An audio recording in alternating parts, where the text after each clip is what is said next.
ETV ప్రేక్షకులకి నమస్కారం. Cherukuri group సమర్పించు చెప్పాలనుంది కార్యక్రమానికి స్వాగతం. ఒక మనిషి విజ్ఞానవంతుడు కావాలి అంటే ముందు విద్యావంతుడు కావాలి.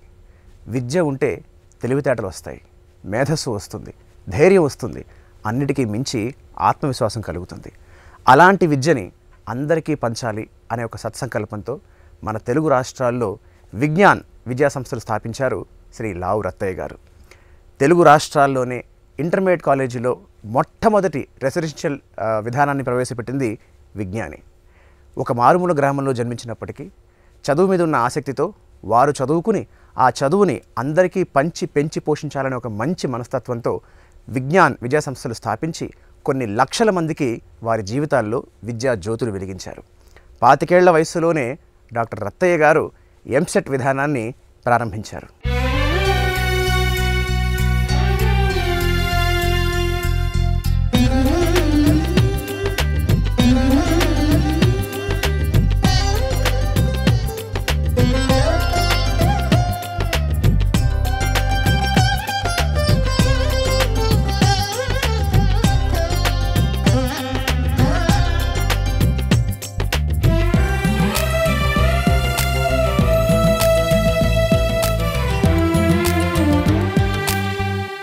శ్రీ లావు రత్తయ్య గారు ఇవాళ మనకు చెప్పాలనుంది కార్యక్రమానికి అతిథిగా వచ్చేశారు. నమస్కారం సార్. నమస్కారం. చాలా సంతోషం మిమ్మల్ని కలవడం. అంటే మీరు ప్రజలకి లావు రత్తయ్య గారి కన్నా కూడా విజ్ఞాన్ రత్తయ్యగా బాగా పరిచయం. అవును. మీ అంటే అకుంఠిత దీక్షకి పట్టుదలకి మీరు ఒక మారుపేరుగా నిలిచారు. Thank you. సో సార్, ఈ గొప్ప ప్రస్థానంలో చూసుకుంటే అసలు తొలుత మీ జీవితంలో మీరు లెక్చరర్గా దరఖాస్తు చేస్తే అక్కడ రిజెక్ట్ అయిన తర్వాత మీరు ఇలాంటి ఒక నాణ్యమైన విద్యా సంస్థ ప్రారంభించే స్థాయికి ఎదిగి ఆదర్శప్రాయంగా మారారు. సో అసలు ఆ ఘట్టం ఏమిటి, మీలో ఈ సంకల్పం ఎలా పుట్టింది? ఆ రోజుల్లో 2 సమస్యలు ఉండేవి. ఇప్పటిలాగా ఐటీ సెక్టారు అట్లా మిగతా ఉద్యోగాలు చాలా తక్కువ ఉండేవి, పారిశ్రామికం కూడా చాలా తక్కువ ఉండేవి. ఓన్లీ గవర్నమెంట్ ఉద్యోగాలే ఉండేవి, అవి కూడా చాలా తక్కువ ఉండేవి. ఆ నేపథ్యంలో నాకు బాగా మంచి క్వాలిఫికేషన్ ఉన్నా సరే మా ఊళ్ళోనే కాలేజీ ఉంటే అక్కడ అప్లై చేస్తే నాకు అనేక కారణాల వల్ల ఉద్యోగం ఇవ్వలేకపోయారు.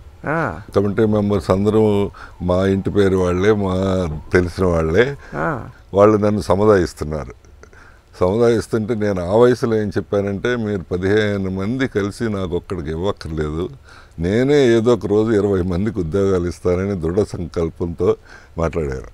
నాకు తెలియదు ఏం చేస్తాననేది, బట్ ఆ సంకల్పం మాత్రం అంత దృఢంగా ఉండేది, ఏదైనా చేయగలననే ధైర్యం ఉండేది. సో అది మొదటి ప్రస్థానం. అయితే తర్వాత రోజుల్లో 1 సంవత్సరం 2 సంవత్సరాలు ఒక క్రిస్టియన్ సెయింట్ జోసెఫ్స్ కాలేజీలో లెక్చరర్ కూడా చేశాను. చేసినప్పుడు వాళ్ళ జీతాలు కానీ ఆ పరిస్థితి కానీ నాకు అంతగా ఇక్కడ గ్రోత్ ఉంటుంది, ఇక్కడ బాగా పెరుగుతా అని అనిపించలేదు. అక్కడ గుంటూరులోనే నల్లబాడులో చేశాను. అయితే అప్పుడు నేను ఆ ఉద్యోగాన్ని కూడా కాదు అట్లా అనుకొని ఈ సంస్థ స్థాపించడం జరిగింది. ముందు కోచింగ్ సెంటర్, తర్వాత మొట్టమొదటిసారిగా ప్రైవేటు రెసిడెన్షియల్ వ్యవస్థ స్థాపించడం జరిగింది. దీనికి 2 కారణాలు. ఒకటేమో నేను సెల్ఫ్ ఎంప్లాయ్మెంట్ చూసుకోవటం ఒకటి, నేను అది కాదనలేను. రెండవ కారణం ఏంటంటే సామాజిక పరంగా చాలా పెద్ద సమస్య ఉండేది. ఏంటి అంటే పల్లెటూరులో చదివిన పిల్లలు, చాలా బాగా చదివిన పిల్లలు కూడా, ఆ స్కూల్ 1st, 2nd వచ్చిన పిల్లలు కూడా గుంటూరు లాంటి టౌన్స్కి వచ్చి పియూసీలో ఇంటర్మీడియట్లో తప్పేవాళ్ళు. దేనికి తప్పేవాళ్ళు అంటే, వాళ్ళు టౌన్కి వచ్చేసి మొదట 2 నెలలు సినిమాలు చూసేసి, తర్వాత కాలేజీకి వెళ్ళినా ఏం అర్థం కాక, తర్వాత డిస్ట్రాక్షన్ ఎక్కువైపోయి, అట్లనే వాళ్ళ ఎమోషనల్ సపోర్ట్ కానీ సైకలాజికల్ సపోర్ట్ కానీ ఏమీ లేక తెలివైన పిల్లలు కానీ డిస్టర్బ్ అయిపోయి మొదట 4-5 నెలలు డిస్టర్బ్ అయ్యారంటే తర్వాత ఏమైనా అర్థం కాదు, కాబట్టి తప్పేవాళ్ళు. కాబట్టి నాకు సామాజిక సమస్య అనిపించింది అది. వీళ్ళందరినీ తీసుకొని ఒక దగ్గర ఉంచి వాళ్ళకి కావాల్సిన భావాత్మక సపోర్ట్, ఎమోషనల్ సపోర్టు, అట్లనే మానసికమైన బలము చేకూరిస్తే, దానికి తోడు మంచి చదువు కలిగిస్తే మంచి ఫలితాలు వస్తాయి కదా అని సంకల్పంతో, చాలా దృఢమైన సంకల్పంతో ఈ సంస్థ ప్రారంభించడం జరిగేది. అయితే అక్కడ చాలామంది క్రిటిక్స్ ఉండేవారు. ఐ మీన్ సో చాలామంది క్రిటిసైజ్ చేసేవారు దీన్ని మొదట్లో. ఇప్పుడు నువ్వు ఊరికి దూరంగా పెట్టాలంటున్నావు, అక్కడికి ఎందుకు వస్తారు? నువ్వు ఎన్ని బిల్డింగ్లు కట్టినా బాగా ఎస్టాబ్లిష్డ్ గవర్నమెంట్ కాలేజీల కంటే ఎక్కువ బిల్డింగ్లు కట్టలేవు, అక్కడికంటే ఎక్కువ మంది టీచర్లు పెట్టలేవు, సో గొప్ప టీచర్లు పెట్టలేవు. అక్కడేమో 200 రూపాయలు చదువు చదువుతారు, నువ్వేమో 3000 రూపాయలు అంటున్నావు భోజనం, ఇది అంతా కలిపి ఎందుకు వస్తారు అని చాలామంది అడిగేవాళ్ళు. ఎందుకు వస్తారు చాలామంది చదువులో ఈ ప్రక్రియలో ఉన్న ధన్గారు లాంటి వాళ్ళు కూడా అడిగేవాళ్ళు నన్ను ఎట్లా అవుతుంది అని. అంతకని నాకంటే ముందు కోచింగ్ సెంటర్స్ అని ధన్గారు అని ఏర్పాటు చేస్తున్నారు, ఆయన కూడా అడిగారు. డెఫినెట్గా అవుతుంది. ఎందుకనంటే ఇది సర్వీస్ సెక్టారు, ఈ సర్వీస్ సెక్టార్లో 100% తీసుకురాక్కర్లేదు. ఇప్పుడు 40% వస్తున్నాయి కదా, నేను 50% తీసుకెళ్తే కూడా జనం వస్తారు. That is what we see with doctors ఇద్దరు ఒకే క్వాలిఫికేషన్ ఉంటారు, ఒక ఆయన బాగా మాట్లాడతాడని ఎక్కువ మంది జనం ఉంటారు. అట్లనే ఇంకొక సర్వీస్ సెక్టార్ నేను అదే ఆయనకి ఎగ్జాంపుల్ కూడా చెప్పాను. ఆ రోజుల్లో మన కూరగాయలు పాలు అమ్ముకోవటానికి పల్లెటూరు నుంచి వచ్చి మళ్ళీ తిరిగి వెళ్ళేటప్పుడు మామూలు బస్సు ఉంటే అట్లనే నాన్ స్టాప్ బస్సు ఉంటే నాన్ స్టాప్ బస్సులు వెళ్ళేవాళ్ళు. ఎందుకు వాళ్ళకి పని ఉందా అంటే ఏం కాదు, అంతే. ఆ సర్వీస్ సెక్టార్లో ఆ ఫెసిలిటీ కొద్దిగా ఉంటే కూడా అట్రాక్ట్ అవుతారు ఇది అని చెప్పిన తర్వాత నేను మొదటి సంవత్సరమే 90% రిజల్ట్ తెప్పించగలను, మొదటి సంవత్సరమే. దెన్ ఈ ఆంధ్రప్రదేశ్ మొత్తం కంబైన్డ్ ఆంధ్రప్రదేశ్ వాళ్ళకి అర్థమైపోయింది, ఇది కదా మనకు కావాల్సిన సిస్టము, ఇది కదా మనం అవ్వాల్సిన సిస్టమ్ అని. సో మీరు స్థాపించింది ఏ సంవత్సరంలో సార్? కోచింగ్ సెంటర్ అయితే 78లో, ఇది మాత్రం 81లో స్థాపించారు. 81 ఆంధ్రప్రదేశ్లో మొదటిసారిగా అక్కడ మొదలుపెట్టి మొదటి సంవత్సరంలోనే 90% ఫలితాలు సాధించాం. Great achievement. మీకన్నా అప్పటికి ఎగ్జిస్టింగ్గా ఉన్న ప్రైవేట్ సంస్థలు ఏమున్నాయి సార్ అప్పటికి? అప్పుడు ధన్గారని ఉండేవారు, రవి కళాశాల అని, ఇంకా చిన్న చిన్నవి ఉండేవి. బట్ హైదరాబాద్లో మాత్రం అంత పెద్దగా ఉండేవి కాదు. అందుకని మనకి అక్కడ వడ్లమూడిలో గుంటూరు సమీపంలో పల్లెటూరులో పెట్టిన ఆంధ్ర నుంచి ఎంతమంది పిల్లలు వచ్చేవాళ్ళు, తెలంగాణ నుంచి కూడా అంతేమంది పిల్లలు వచ్చేవాళ్ళు. 50% తెలంగాణ వాళ్ళే ఉన్నారు. కేటీఆర్ వీళ్ళందరూ అక్కడే చదువుకున్నారు. ఈ డాక్టర్ సంజయ్ కానీ మొన్న ఎమ్మెల్యే గెలిచారు, వాళ్ళందరూ అక్కడే చదువుకున్నారు. చాలామంది తెలంగాణ పిల్లలు, 50% తెలంగాణ పిల్లలు కూడా వచ్చేవాళ్ళు. That is the beauty. మీ జీవితంలో చిన్న ఆదర్శవంతమైన విషయం తీసుకోవాలి అంటే, ఒక మనిషి ఓడిపోతే లేకపోతే దెబ్బ తగిలితే డీలా పడిపోకూడదు, మనం గట్టిపడాలి ఇంకా అన్నదానికి ఎంత అద్భుతమైన నిదర్శనం సార్. మీ చాలా గట్టిగా ప్రయత్నం చేయాలి, ఎందుకంటే ఇంకా గట్టిగా ప్రయత్నం. ఇప్పుడు ఒక టీచర్ ఉద్యోగం రాలేదు అంటే బాధపడతారు, లేకపోతే ఇంకోటి ప్రయత్నం చేస్తారు, ఇంకోటి చేస్తారు, కానీ ప్రపంచాన్ని తిడతారు. నేను ఎవరిని తిట్టలేదు. ఒక 5 నిమిషాలు మాట్లాడే అర్థమయ్యే విషయం ఏంటంటే, మీరు చాలా సరదాగా ఉంటారు. అంటే మీ స్థాయి మనిషి ఇంత పెద్ద సంస్థానం, ఇంత పెద్ద విద్యా సంస్థ స్థాపించిన తర్వాత కూడా, అంటే పిల్లల దగ్గర నుంచి టీచర్ల దగ్గర నుంచి అందరితో చాలా ఫ్రెండ్లీగా ఇలా నవ్వుతూ ఇలాగే మాట్లాడుతుంటారు విన్నాం. ఇది మీకు మొదటి నుంచి ఉన్న అలవాటేనా, లేకపోతే అంటే ఇలా ఉంటే ఇంకా బాగుంటుంది అనే ఉద్దేశంతో మీరు అనేది? మొదటి నుంచి ఉన్న అలవాటు. అవును. ఈ మధ్యలోనే మాకు వర్క్షాప్ ఏదో జరిగితే డీన్ అహ్మదాబాద్ ఐఐఎం అహ్మదాబాద్ నుంచి ఒక డీన్ వచ్చారు. ఆయన 2 రోజుల వర్క్షాప్ అది. చివరి పాయింట్లు అడిగారు, సార్ నేను నిన్న నుంచి చూస్తున్నాను, మీరు 40-45 సంస్థలు నడుపుతున్నారు, నిన్నటి నుంచి నవ్వుతూనే ఉన్నారు, ఇది ఎట్లా సాధ్యం, ఎట్లా సాధ్యం అవుద్ది మీకు అని. అసలు ఒక అంత సంస్థలు నడిపేవాళ్ళు సీరియస్గా ఉండాలి, చాలా హడావిడి ఉండాలి, చాలా ఇది ఉండాలి కదా, మీరు హాయిగా అందరితో కలుస్తూ నవ్వుతున్నారు, ఎట్లా సాధ్యం అవుతుంది అన్నారు. నేను అదే చెప్పాను ఒకటే, ఐ ట్రస్ట్ పీపుల్. ఇప్పుడు ఒక లావు రత్తయ్య అని ఆయన విజ్ఞాన రత్తయ్యగా మారిన ఈ క్రమంలో మీకు ఎన్నో మరపురాని అనుభవాలు ఉండుంటాయి. But what is the first most memorable moment, మీకు బాగా గుర్తుంది, మీకు తలుచుకున్నప్పుడల్లా బోల్డంత ఉత్సాహాన్ని ఆనందాన్ని ఇచ్చే మెమరీ ఏమిటి, జ్ఞాపకం ఏమిటి? ఒకసారి కాదు, ఒక 2-3 సంవత్సరాలు కంటిన్యూస్గా మొదటి ఇంటర్మీడియట్లో ఈ కాలేజీ స్థాపించిన తర్వాత ఇంటర్మీడియట్లో మొదటి 10 స్థానాల్లో 24 మంది మా కాలేజీ నుంచి ఉన్నారు. 10 స్థానాల్లో 24 మంది ఉన్నారు. అబ్బా, అది ఎట్లా జరిగిందంటే 3వ ర్యాంక్ 2-3 వచ్చేది, 4వ ర్యాంక్ 4, అంతమంది ఉన్నారు. That is the most wonderful moment for me. రెండవది సో ఈ ఇంటర్మీడియట్ ఇదంతా అందరూ చేస్తున్నారు అయింది. తర్వాత నెక్స్ట్ లెవెల్ హైయర్ ఎడ్యుకేషన్కి వెళ్ళాము, ఇంజనీరింగ్ కాలేజీలు, ఫార్మసీ కాలేజీలు. దాంట్లో భాగంగా విజ్ఞాన్ యూనివర్సిటీగా అయింది. That is the most memorable moment for me. మీరు ఒక సందర్భంలో పట్టణాల్లో ఉన్న పిల్లల కన్నా పల్లెటూరులో ఉన్న పిల్లలే బాగా చదువుతారు, వాళ్ళకి బాగా త్వరగా విద్య అర్థమవుతుంది, అభ్యాసం బాగా చేయగలుగుతారని మీరు చెప్పడం జరిగింది. వాస్తవానికి వ్యత్యాసం ఉందా సార్? నిజంగా అది గ్యారెంటీకి ఇప్పుడు కూడా ఉంది, ఇప్పటికీ ఉంది. ఎందుకంటారు? అదే ఎందుకనంటే ఈ పల్లెటూరులో ఉన్న వాళ్ళకి బేసిక్గా ఎవరైనా పెరగాలి, బాగా పెద్దగా అవ్వాలంటే వాళ్ళకి 2 విషయాలు తెలియాలండి.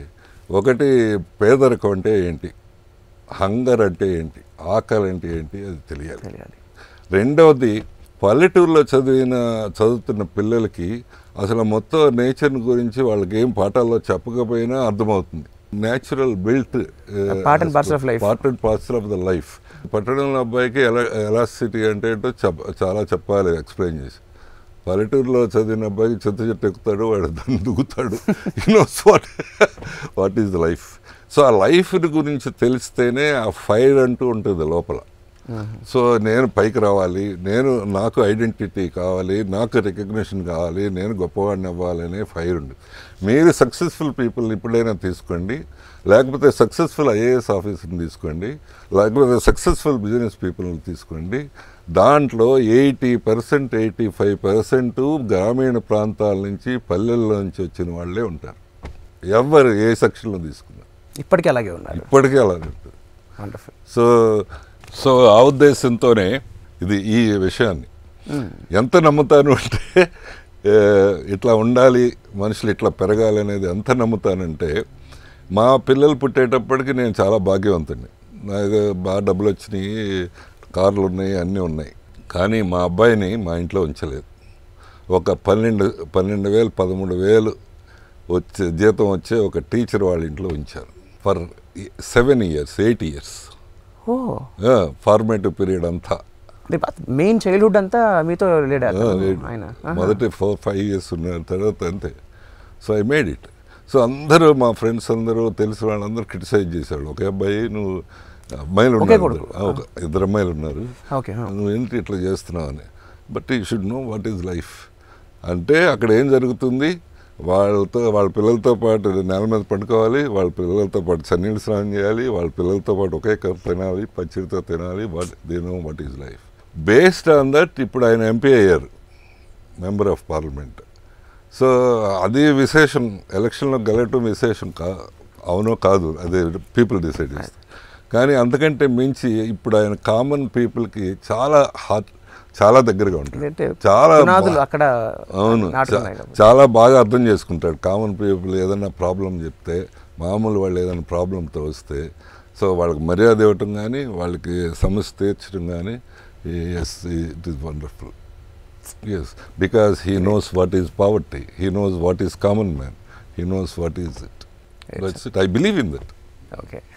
ఎవరికి ఇదేదో నేను డిస్కవర్ చేసింది కాదు, పూర్వకాలంలో రాజులు కూడా అంతే చేసేవాళ్ళు.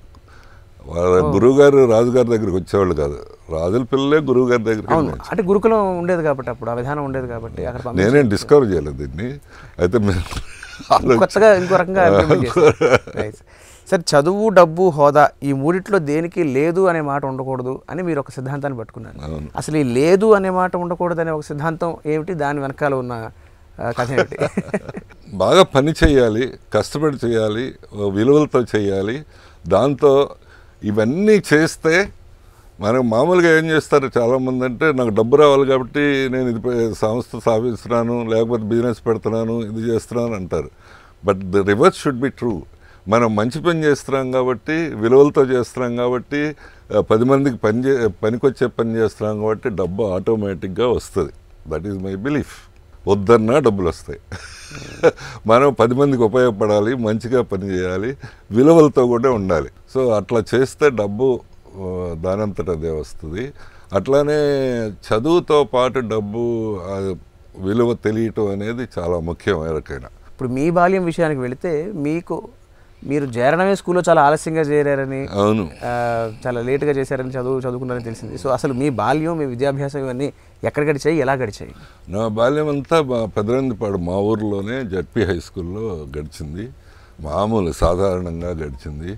చాలా సింప్లెస్ట్ లైఫ్. సో మాకు మామూలుగా నాకు ఇప్పటికీ అర్థం కాదు. దాదాపు ఎక్కువ రోజులు పెద్ద కూరలు ఏమీ ఉండేవి కాదు. మ్యాక్సిమం ఆవకాయ ఉండేది, పప్పు ఉండేది, అంతే. దాంతోనే కొన్ని సంవత్సరాలు బతికాము. అయినా మనం ఆరోగ్యంగా ఉన్నాం, తెలియదు దానికి రహస్యం ఏంటో. సో నార్మల్గా అన్ని ప్రోటీన్స్, అన్ని రకాల పదార్థాలు, ప్రోటీన్స్, ఫ్యాట్స్, కార్బోహైడ్రేట్స్ అన్నీ సమానంగా ఉండాలి, అది ఇదని చాలా థీరీస్ వచ్చినాయి కదా. నాకు తెలియదు. మొదటి 14-15 ఏళ్ళు ఒకటి ఆవకాయ పప్పు, ఎప్పుడో పండగలప్పుడు పాయసము అవి ఉండేవి కానీ, లేకపోతే చేలో పడిన చిక్కుడుకాయలు అట్లాంటివి ఉండేవి కానీ, ఎక్కువగా ఆవకాయ పప్పు పెరిగేసుకొని తినేవాళ్ళం బాగున్నాం. సో అంటే దానికి కారణం అట్లా న్యాచురల్ ఎక్సర్సైజ్, కొంత నడవటము, కొంత ఆడటము, ఇదంతా ఉండటం వలన అయ్యి ఉండొచ్చు. బట్ ఫుడ్ మాత్రం చాలా minimum, basic food it went on very well. అదే మొన్న కరోనా అప్పుడు కూడా చాలామంది నచ్చలేదని చెప్తే, కరోనా అప్పుడు నేను పెద్దగా అన్ని నిబంధనలు పాటించేవాడిని కాదు. మాస్క్ ఎక్కువసారి పెట్టుకోవడం అట్లా ఏం చేసేవాడిని కాదు. నాకేం రాలేదు. మీకు రాలేదు అసలు కరోనా? సో నేను మా ఫ్రెండ్స్ అడిగితే చెప్పేవాడిని సరదాగా, మేము చెరువులో నీళ్ళు ఇట్లా దోశలు పెట్టుకొని తాగేవాళ్ళం. అది ఆ నీళ్ళలో మిలియన్స్ ఆఫ్ బ్యాక్టీరియా ఉండేవి. సో అవి తాగి బతికాము. ఇంకా ఏం బ్యాక్టీరియా వస్తుంది, ఏ వైరస్ వస్తుందని నేను పెద్దగా పాటించేవాడిని కాదు, మామూలుగా ఉండేవాడిని. సో హ్యాపీగా ఉండేవాడిని. నేచర్కి దగ్గరగా చిన్నప్పటి నుంచి ఉండడం వల్ల అదే ఆ ఇమ్యూనిటీ, ఆ రెసిస్టెన్స్ అన్నీ న్యాచురల్గా వస్తాయి అనుకుంటా. అదే I love this rural people. వాళ్ళకి ఆ న్యాచురల్ ఇమ్యూనిటీ బలంగా లేకపోవచ్చు, స్టౌట్గా లేకపోవచ్చు, కానీ ఆ న్యాచురల్ ఇమ్యూనిటీ అది అంతా బాగా అవుతుంది. అయితే మీరు స్కూల్కి చేరడానికి ఆలస్యం ఎందుకు జరిగింది సార్? ఆ కారణం ఏమిటి? నేను అక్కడక్కడ మా మేనమావ గారి ఇంట్లో అట్లా ఉండేవాడిని, దూరంగా ఆయన పనిచేస్తుండేవారు. అందుకని స్కూల్. మీ నాన్నగారు ఏం చేసేవారు సార్? మా నాన్నగారు వ్యవసాయం చేసేవారు. మేము చాలా పేదవాళ్ళం. మేము ముగ్గురు మగపిల్లము. 6 ఎకరాల పొలమే ఉండేది. అంటే ఒక్కొక్కరు 2 ఎకరాలు అన్నట్టు అనమాట. కానీ మా నాన్నగారు వాళ్ళు చదువు మీద బాగా దృష్టి ఉండేది. నన్ను బాగా చదివించారు. మా బ్రదర్ ఐఐటీలో చదివాడు, ఇంకో బ్రదర్ కూడా ఆంధ్ర యూనివర్సిటీలో చదివాడు. వెళ్ళి ఆ రోజుల్లోనే అంత చదువు మీద అంత దృష్టి పెట్టి ఆయన ప్రోత్సహిస్తూ ఉండేవారు. మాకు చాలా, ఆయనకి చాలా ఇష్టంగా ఉండేవారు చదువుకునేవారు. That's wonderful. మీరు అంటే ఒక ఉద్యోగం వదులుకుని ఒక విద్యాసంస్థ స్థాపించడం అంటే సరే, సంకల్పం గొప్పదే. అక్కడ 2 విషయాలు. ఒకటి, డబ్బు అవసరం. అంత డబ్బు మీకు ఉందా లేకపోతే ఏర్పాటు చేసుకున్నారా? రెండోది రిస్క్. బిజినెస్ అనేటప్పటికీ అంటే ఎంత విలువలు మీరున్న సంకల్పం అంత డెఫినెట్లీ ఎస్. బట్ దాంతోపాటు ఒక బిజినెస్ అనేటప్పుడు రిస్క్ ఫ్యాక్టర్ ఒకటి ఉంటుంది. సో అప్పుడు మీ కుటుంబం నుంచి మీకు ఎలాంటి సపోర్ట్ వచ్చింది? కుటుంబం నుంచి ఏం సపోర్ట్ లేదు. వాళ్ళకి ఏం డబ్బు లేదు. వాళ్ళు సపోర్ట్ లేదంటే వాళ్ళ దగ్గర ఏం లేదు. చాలా చిన్న ఫ్యామిలీ కదా. మా ఫ్రెండ్స్ దగ్గర అక్కడక్కడ తీసుకొని ఇచ్చాము. అదే కొద్దిగా ఏర్పాటు చేసాము.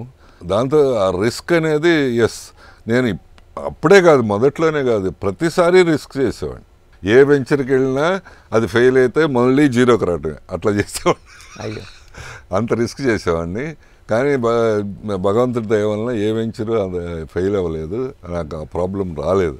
ప్రతిసారి మా జీవితంలో మొదలు పెట్టినప్పటి నుంచి రిస్క్ చేసేవాడిని. సో ఎంత రిస్క్ చేసేవాడిని అంటే, మాది కోచింగ్ సెంటర్ మొదలు పెట్టినప్పుడు ఇక్కడ చాలా దూరంగా ఉండేది. దూరం అంటే ఒక మూలన ఉండేది. నేను 2వ సంవత్సరం తీసుకెళ్ళి, అప్పుడు ధన్గారు మోనోపలి కోచింగ్ సెంటర్ తీసుకెళ్ళి ఆయన ఎదురుగా బిల్డింగ్ తీసుకొని పెట్టాను. ఇదేంటారు బాబు, అంతా యూఆర్ సూసైడల్, యూఆర్ డ్రింక్స్ అనేవారు మా ఫ్రెండ్స్ అందరూ.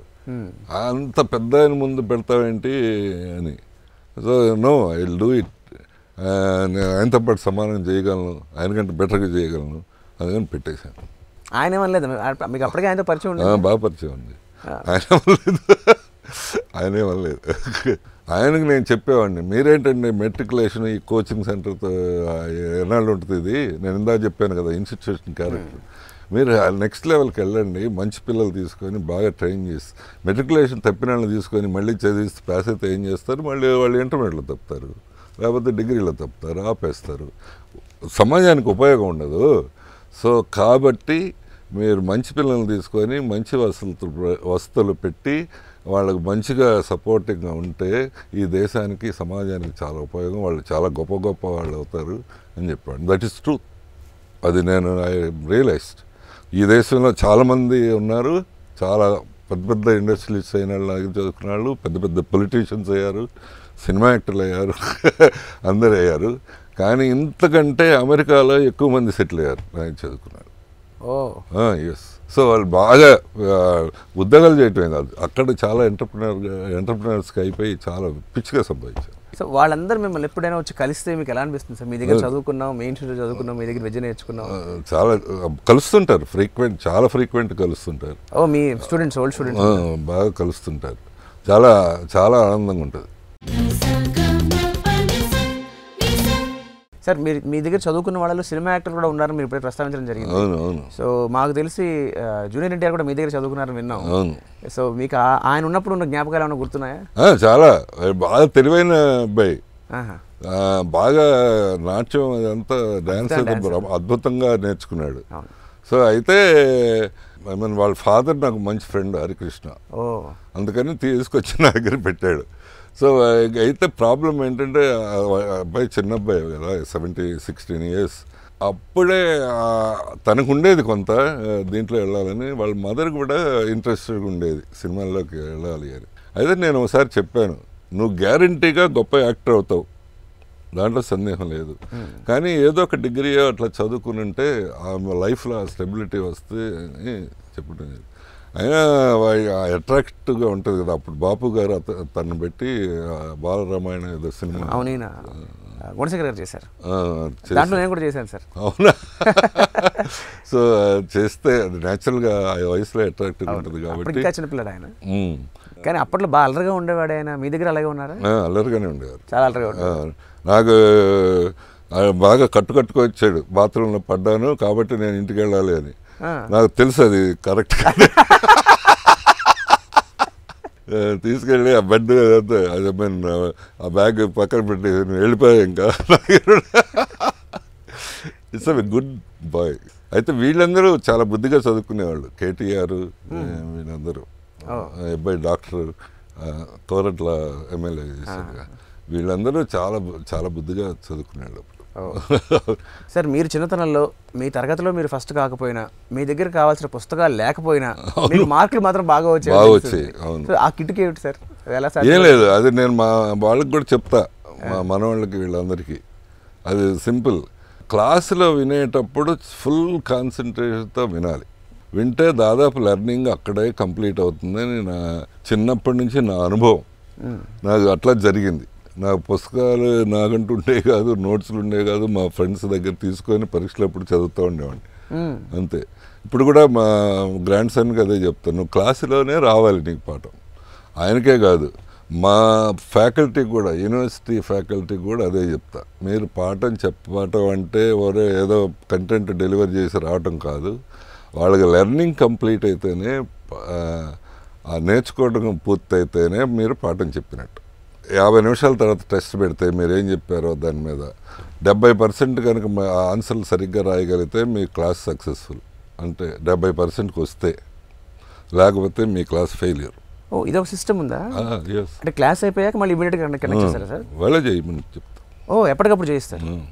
మీరు అంతకంటే తక్కువ అయితే మీరు సరిగ్గా పాఠం చెప్పలేదు, లేకపోతే ఆ సబ్జెక్ట్ డిఫికల్ట్ ఉండొచ్చు, లేకపోతే మెథడ్ ఆఫ్ టీచింగ్ మార్చుకోవాలి. సార్ మీరు చిన్నతనంలో మీ ప్రాథమిక విద్య అంతా కూడా మీరు తెలుగు మీడియంలో చదువుకున్నారు. బ్రహ్మాండంగా. వాస్తవానికి తెలుగు మీడియంలో చదవడానికి వర్సెస్ ఇంగ్లీష్ మీడియం చదవడానికి ఉండే తేడాలు ఏమిటి, ఆర్ అడ్వాంటేజెస్ డిసడ్వాంటేజెస్ ఏమిటి?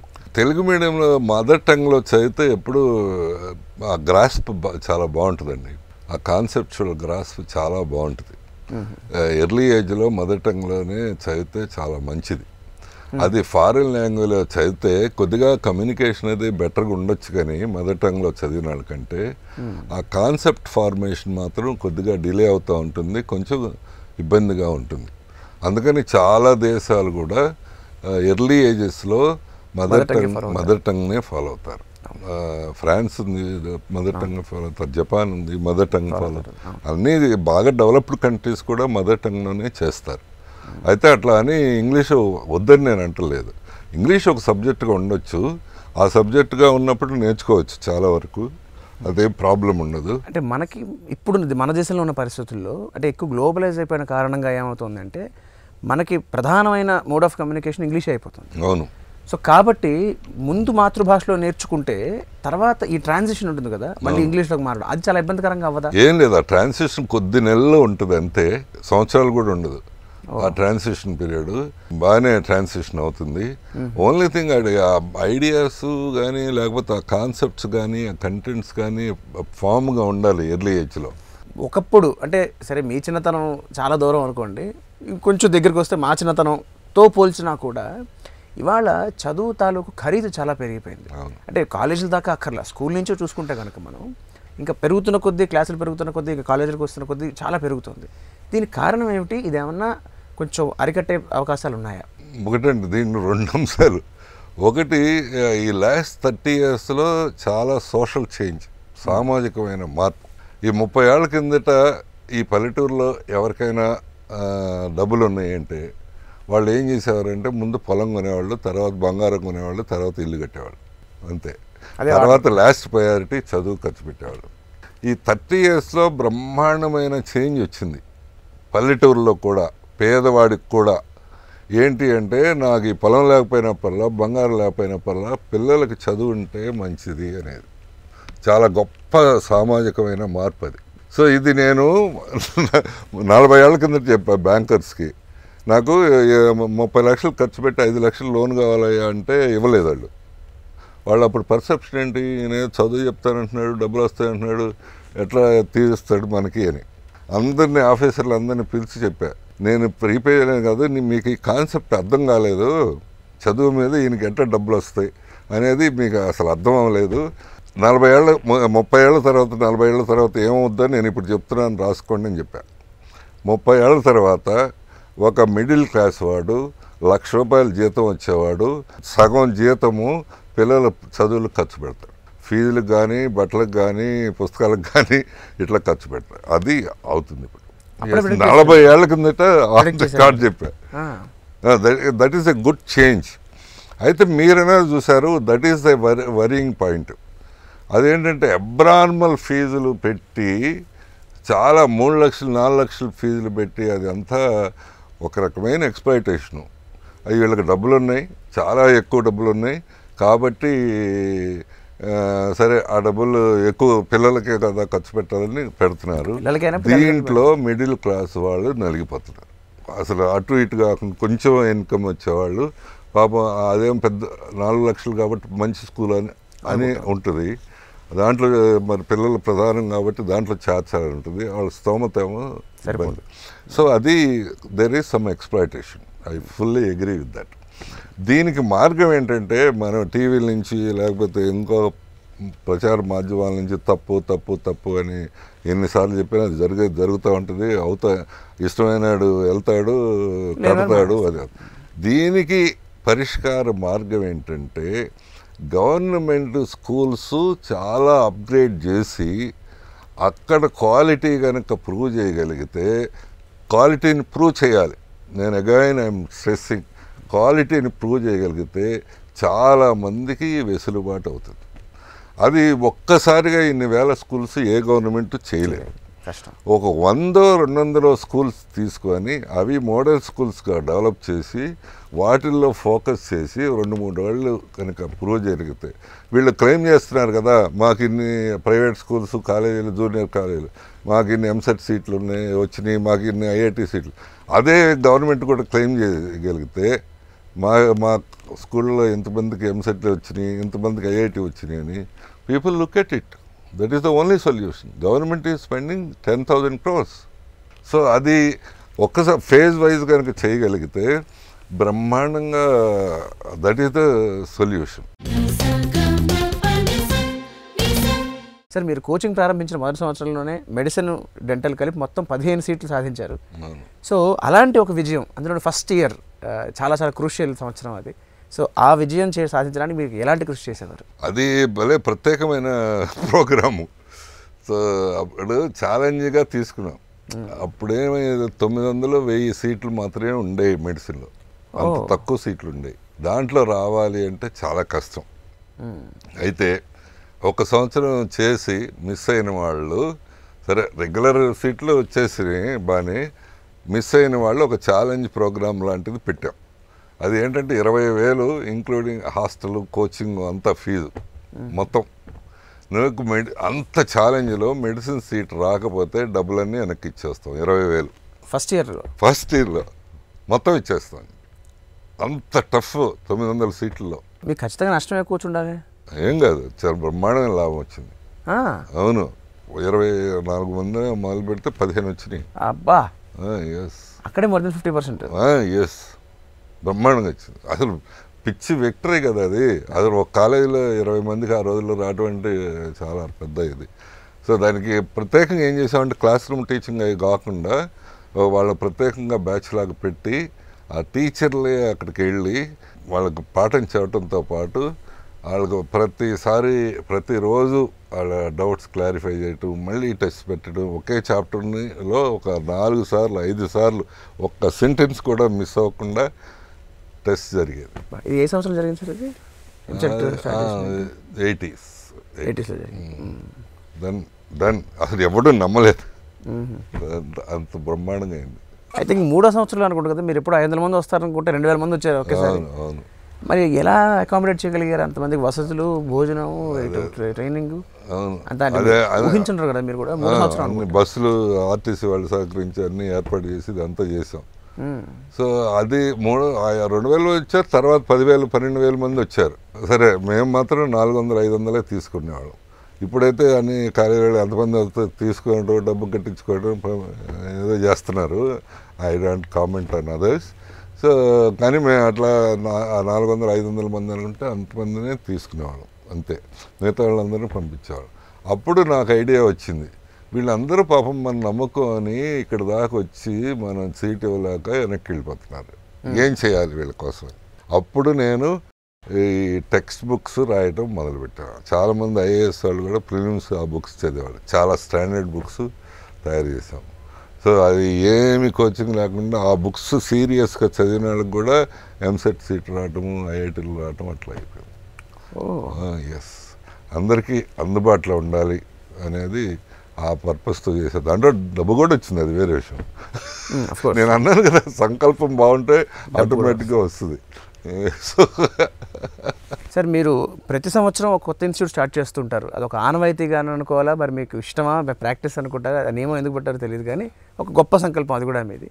సో ఇటీవల కాలంలో మీరు స్టార్ట్ చేసిన ఇన్స్టిట్యూట్ ఏమిటి? వివేకానంద ఫిలాసఫీ ప్రకారం ఎక్స్పాన్షన్ ఈజ్ లైఫ్, అంతే. మీరు అది మనం ఎవరైనా స్టేబుల్గా ఉన్నాం, మేము బాగానే ఉన్నాం అనుకుంటే కాదు. భూమి తిరుగుతూ ఉంది, మనం కూడా రన్ చేయకపోతే పడిపోయినట్టే, స్టేబుల్గా ఉన్నట్టు కాదు. అది నేను నమ్ముతాను. అందుకనే ఎక్స్పాన్షన్ అనేది కంటిన్యూస్గా జరుగుతుంటుంది. ఈ మధ్యలోనే హైదరాబాద్లో దేశ్ముఖ్ దగ్గర, రామోజీ ఫిలిం సిటీ దగ్గర దేశ్ముఖ్ అనే అక్కడ మా ప్రాంగణం ఉంది. దాంట్లో Vignan university off campus centre, Vignan deemed university off campus centre మొదలుపెట్టాం. విజ్ఞాన్ డీమ్డ్ యూనివర్సిటీ అంటే చాలామందికి యూనివర్సిటీ అంటే కన్ఫ్యూజన్, తెలంగాణ కొన్ని యూనివర్సిటీలో కన్ఫ్యూజన్. కాబట్టి ఇది డీమ్డ్ యూనివర్సిటీ అంటే సెంట్రల్ గవర్నమెంట్ మంత్రిత్వ ద్వారా వచ్చిన యూనివర్సిటీ.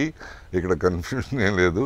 సో వాళ్ళ ఆదేశాల ప్రకారం గజెట్ పబ్లికేషన్ ద్వారా ఏర్పాటైన యూనివర్సిటీ ఇది. మేము గుంటూరులో యూనివర్సిటీకే ఎంత పని చేశామనేది అందరికి తెలుసు. అది మొత్తం 10,500 ఇన్స్టిట్యూషన్లు NRIF ర్యాంకులో పోటీ పడితే, గవర్నమెంట్ వాళ్ళ జాతీయ ర్యాంకుల్లో పోటీ పడితే 10,500 ఇన్స్టిట్యూషన్లు, 4,000 యూనివర్సిటీలు పోటీ పడితే దాంట్లో మేము 72వ స్థానంలో ఉన్నాం.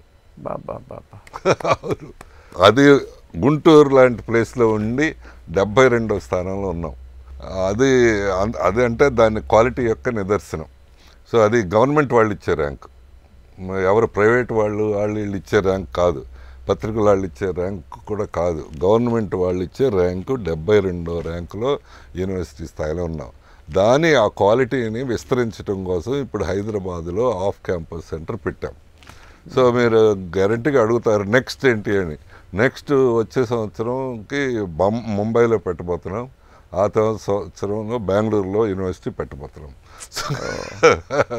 సో అదే అన్ని ప్లాన్స్ అన్నీ రెడీ అయ్యి ఉన్నాయి, ముంబైలో దానికి బెంగళూరులో దానికి. So we to start implementing it. డెఫినెట్గా ఇదే క్వాలిటీ అన్ని చోట్ల స్ప్రెడ్ చేస్తామని మా నమ్మకం. మీరు ఇన్ని చేసిన తర్వాత కూడా ఇంకా మెడికల్ ఇన్స్టిట్యూట్ ఎందుకు పెట్టలేదు? దానికి మెడికల్ కాలేజీ వడ్లమూడిలోనే పెట్టాలి అని ఈ యూనివర్సిటీ ఎక్స్పాన్షన్ కంటిన్యూస్గా అవుతుంది. అదంటే ఇంటేక్ మాకు 1500, 2000, 3000 పైన అట్లా అవుతుంది. వీళ్ళకి అంటే హాస్టల్స్ బిల్డింగ్స్ కట్టడమే చాలా బిజీ అయిపోయింది. అందుకని అక్కడ సైట్ కూడా ప్రాబ్లం ఉంది, సైట్ దొరకట్లేదు. అండ్ మామూలునే మొత్తం డిమాండ్ ఎక్కువైపోయింది, 10 రెట్లు పెరిగిపోయింది. అది ఒక పెద్ద విలేజ్ లాగా అయిపోయింది. అక్కడ ఒక 60-70 హోటల్స్, ఒక బయట ఒక 50-60 హాస్టల్స్. అది మొత్తం అంటే మొత్తం పోయిన గవర్నమెంట్లో జరిగింది ఏంటంటే అమరావతిలో తగ్గిపోయింది, విజయవాడలో కూడా తగ్గిపోయింది, తెనాలిలో కూడా తగ్గిపోయింది. ఒక్క వడ్లమూడిలోనే రేట్లు మాత్రం 10 రెట్లు పెరిగింది. అబ్బా, because of the university. Anyway అది కొద్దిగా ప్రాబ్లము, ఆ లోకల్ వాళ్ళకి బెనిఫిట్ బాగానే ఉంటుంది.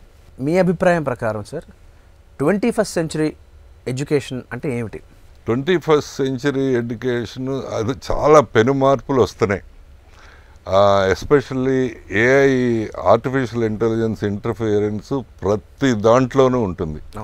Artificial teachers, intelligence AI teachers వస్తారు, ఏఐ డ్రైవర్స్ వస్తారు, ఏఐ ప్రతి దాంట్లో ఏఐ డాక్టర్స్ వస్తారు, ప్రతి దాంట్లో ఉంటుంది. అందుకని ఈ 21st సెంచరీలో జరగబోయేది ఏంటంటే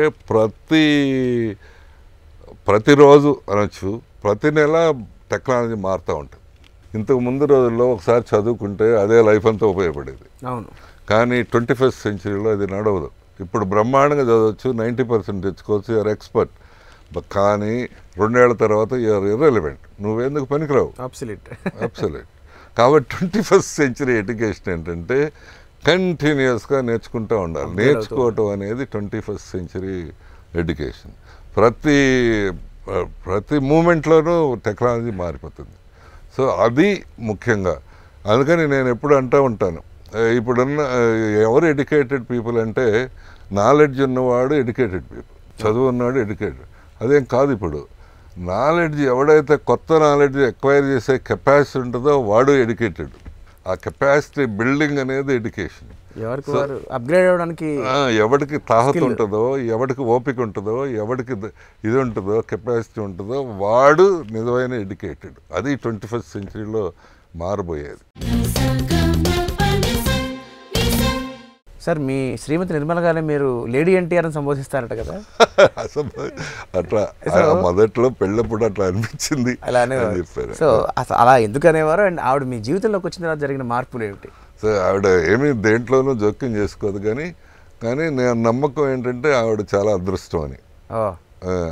అందుకనే చాలాసార్లు ప్రారంభోత్సవం కూడా ఆమె చేత చేయిస్తాను. ఎస్, మా పిల్లల్ని ఆవిడ బాగా పెంచేది. బాగా పెంచడం అంటే చాలా ఎక్కువ ఫుడ్ పెట్టి అట్లా కాదు, చాలా మంచిగా చదివించుకోవటం. కానీ అట్లనే మా ఇంట్లో ఎవరి గురించి ఎప్పుడు కూడా, ఇప్పుడు మా అబ్బాయి పొలిటికల్గా ఉన్నాడు అయినా సరే వేరే వాళ్ళ గురించి క్రిటిసిజం, తప్పుగా మాట్లాడటం, విమర్శించడం అది అవ్వదు. అదంతా ఎక్కడి నుంచి వచ్చిందంటే మా వైఫ్, మా భార్య నుంచి అయింది ఆ కల్చర్ అట్లా. అందుకని అందరూ పిల్లలు బాగా పెరగటానికి అవకాశం ఏర్పడింది. అది విలువలతో, మంచి సంస్కృతితో పెరగటానికి అవకాశం. సో ఆవిడ పేరుకి తగ్గట్టే నిర్మలంగా ఉంటారు. నిర్మలంగా ఉంటారు. అనుకోకుండా ఎన్టీ రామారావు గారి పేరు తలుచుకున్నాం. సో రామారావు గారితోనూ అలాగే రామోజీరావు గారితో మీకున్న అనుబంధం గురించి చెప్తారు. రామారావు గారితో చాలా దగ్గరగా ఉండేవాడిని.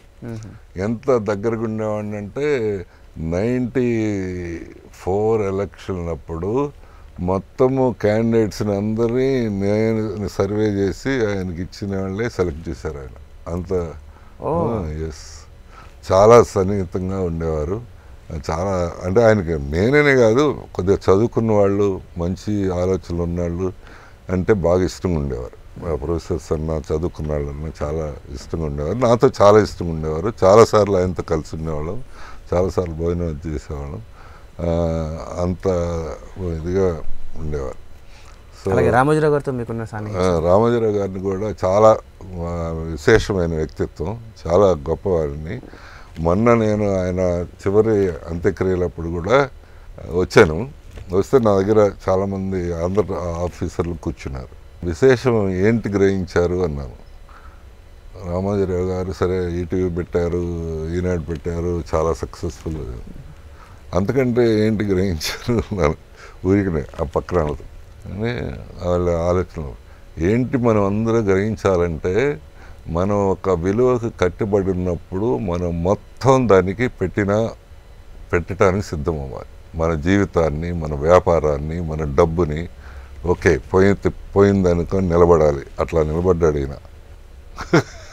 ఆ విలువకి నిలబట్టం అనేది, తను అనుకున్న దానికి నిలబట్టం అనేది 1,00,000 మందిలో ఒకళ్ళకి కూడా సాధ్యమవుద్దని నేను అనుకోను. That is the man. ఇంకా చివరిగా మీ కుటుంబం గురించి, అంటే మీ నాన్నగారి దగ్గర నుంచి మీ అమ్మగారు, మీ అన్నదమ్ములు, అలాగే మీ పిల్లలు, మనవాళ్ళు, మనవరాళ్ళు, వాళ్ళ గురించి. మా నాన్నగారు అంకమ్మ చౌదరి, అంకమ్మ, లావు పెద్ద అంకమ్మ. మా అమ్మ తులసమ్మ. సో వాళ్ళు వ్యవసాయం చేసేవాళ్ళు.